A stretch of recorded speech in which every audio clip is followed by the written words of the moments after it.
Hello mga talent. Welcome back to my channel. Nga pala, ngayong araw, magpapalit tayo ng battery ng CX-5, Mazda CX-5 key fob or yung remote control niya. Una, tinanggal ko yung susi. Ngayon, binubuksan ko gamit ang plastic knife. Hirap tanggalin. Yan. Kinat ko na lang yan. Ayan, nabuksan na. Tanggalin yung takip ng battery. Tapos, makikita mo yung battery dyan. Nga pala, ang battery nito ay CR2025. Duracell yung original na nakalagay. Mas mahal yan.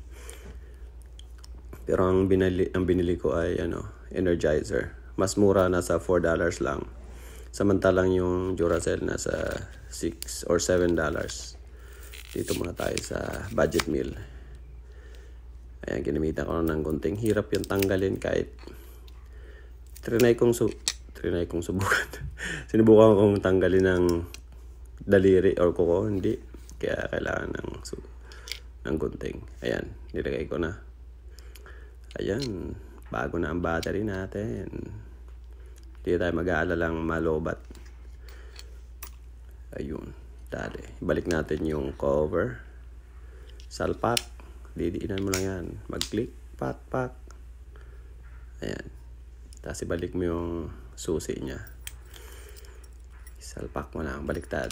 Yan. Ganyan. Doom. At ayan na nga. Testing. Ayun. Umiilaw. Ayun.